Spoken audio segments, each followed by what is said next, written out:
after an Ian Rappaport tweet said that ex-Jet Mo Wilkerson had left a free agent visit in Green Bay and was moving on to New Orleans.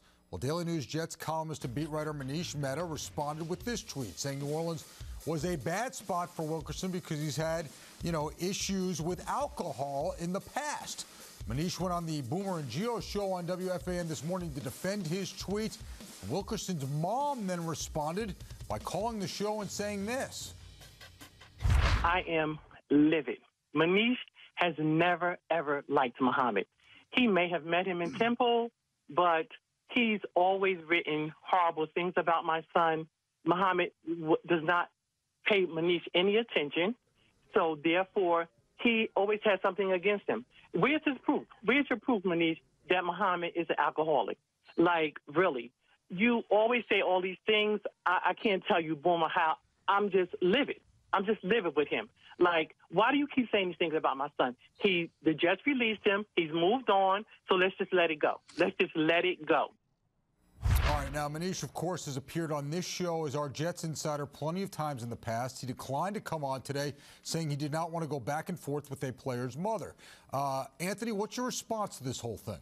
Well, I mean, with that tweet like that, is that just like a spur-of-the-moment hot take, or is there evidence to back up what he's saying, what Manish is saying in that tweet there? And if that's the case, then, have we seen a story in the Daily News about that? I don't know. I haven't read everything, so I don't know the answer to that. But he better be able to prove this kind of thing. I mean, Twitter, I think, in some cases, some journalists look at it as, you could throw these off-the-cuff remarks out there, and it's no big deal. But people look at who you are and your, blue verified check mark in some cases, and take everything as being reported, not just it's not just a conversation between friends or between somebody in a bar or whatever. It's actual fact and reported information. So I think that where's the beef here? Bob? What Manish said to Boomer Esiason and Greg Giannotti this morning was that, he wasn't insinuating that. He said that was their interpretation. He also said, that's what he's saying. He also said that it was well known inside of Jets circles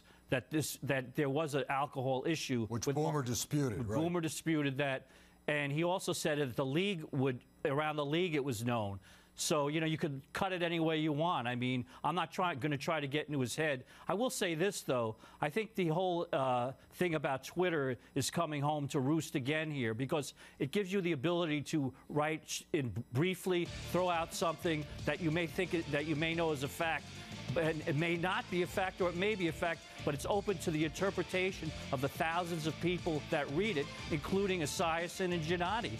I didn't hear the interview this morning, so based on what Bob is saying, look, if you didn't mean to say alcohol, then why did you use it? Somebody get him a thesaurus. There's other ways you can use or deliver your message. You could have said he's got a problem with the nightlife, or he likes a good time at night, so maybe putting him down in New Orleans is not the best, place for him to play. You have a responsibility. You can't just throw things like that out there. It's basically like calling, a baseball player a steroid cheat. You're going to hear about that. Think back to Jack Clark, who went on St. Louis radio a couple years ago, said Albert Pujols is a steroid guy, point blank.